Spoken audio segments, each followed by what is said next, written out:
حمد کے مقابل لفظ ہے ہی نہیں جو یہ معنی دے آپ کو سارا. آپ جائیے انگریزی کی ڈکشنری کھولیے اور پریز میں دیکھیے یہ سارا معنی پایا جاتا ہے جو حمد میں؟ نو. اردو میں تعریف؟ نو. بہت ہی پھیکا لفظ ہے تعریف. تو جب ہم صرف ترجمہ پڑھتے ہیں نا تو قرآن پھر اندر نہیں اترتا، وہ لطف نہیں آتا، پھر وہ ہمارے رگوں میں نہیں سماتا. اس لیے ضروری ہے الفاظ کی گہرائی میں جانا. What does it mean? حمد ہے کیا چیز جو ہم بغیر روح کے، بغیر سوچے، بغیر سمجھے بس کہہ جاتے الحمد للہ الحمد للہ الحمد للہ، اور نہ دل میں خیال آتا ہے کہ اللہ کی تعریف ہو رہی ہے اور نہ ہی کوئی دماغ میں چیز آتی ہے، اور بس صرف زبان بول رہی ہے اوپر اوپر سے. اب دیکھیے تعریف کرنے میں مزہ آتا ہے نا. تعریف سننے میں تو خیر سب کو ہی آتا ہے، لیکن کرنے میں بھی آتا ہے یا نہیں؟ جب آپ کسی اچھی چیز کو دیکھتے ہیں اور آپ خوش ہو کر اپنے جذبات کا اظہار کر رہے ہوتے ہیں، تو اسی طرح تعریف کرنا ہماری ضرورت ہے.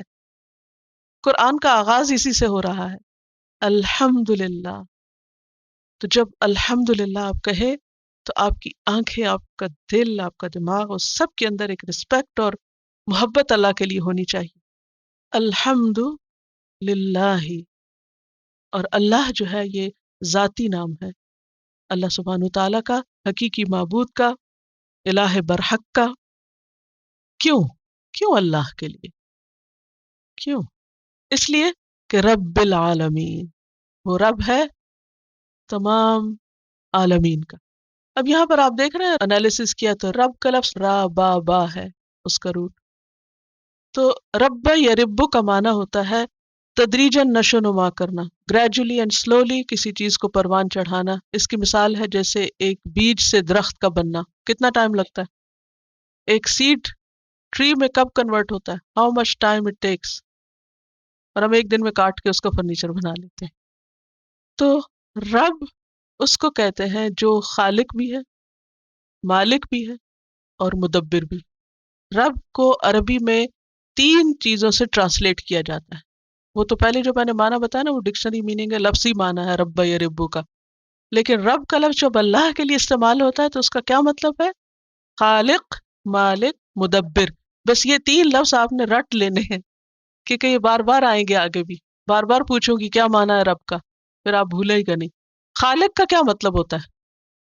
پیدا کرنے والا. مالک، اون کرنا، کسی چیز پر پورا اختیار رکھنا، اس پر قابو پانا. اس کتاب کی میں مالک ہوں، آپ لیں تو صحیح، یعنی میرا اس پر اختیار ہے، میں چاہے تو اس کا رنگ رنگ سے لکھوں، جو مرضی کروں. ہم؟ تو خالق جو کریٹ کرتا ہے، بناتا ہے. مالک جو پھر اس کو اون بھی کرتا ہے. اور مدبر جو پلان کرتا ہے، پلانر سارے امور کا. اللہ نے کائنات کو پیدا بھی کیا اور اون بھی کرتا ہے اور ان سب کو چلا بھی رہا ہے، اس کی تدبیر بھی وہ کرتا ہے. اوپر سے نیچے تک، آسمان سے زمین، زمین سے آسمان تک، ہر چیز کی تدبیر وہ کرتا ہے. چاہے بارش برسنی ہے یا نہیں، یا ہوائیں دائیں کو چلیں گی بائیں کو چلیں گی، کیا ہوگا کیا نہیں، سب اسی کی پلاننگ ہے، میری اور آپ کی نہیں، نہ کسی اور انسان کی. لوگ ہمیں ویدر فور کاسٹ تو بتا سکتے ہیں مگر اس ویدر کو تبدیل نہیں کر سکتے. اگر کوئی مصیبت سر پہ آ رہی ہو، سیلاب آ رہا ہو، تو اس کا کوئی علاج نہیں ہے ان کے پاس.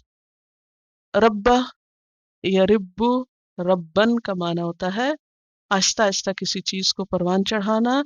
لیکن رب کا لفظ جب اللہ کے لیے استعمال ہوتا ہے تو معنی ہوتا ہے خالق، مالک اور مدبر. رب صرف وہی ہے، اللہ ہی ہے، اللہ ربنا.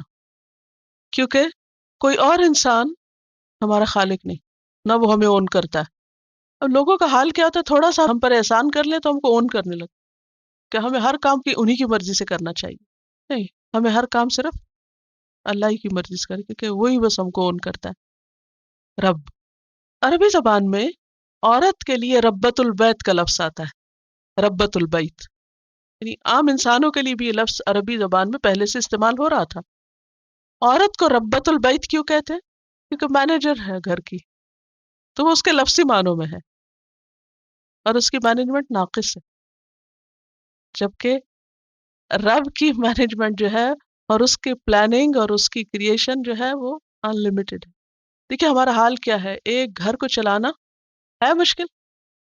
ایک دن سب ٹھیک کر کے رات کو ہر چیز اپنی جگہ پہ رکھ کے سوتے ہیں، سب ٹھیک ہوگی، سویرے اٹھتے ہیں پھر وہی حال ہوتا ہے. جتنا مرضی پلان کر لیں، جتنی چاہے گھرداری سیکھ لیں، جتنا چاہے وقت لگا لیں، کچھ نہ کچھ گڑبڑ رہتی ہے، کچھ نہ کچھ چھوٹ ہی جاتا ہے، سارے ٹاسک پورے نہیں ہو پاتے.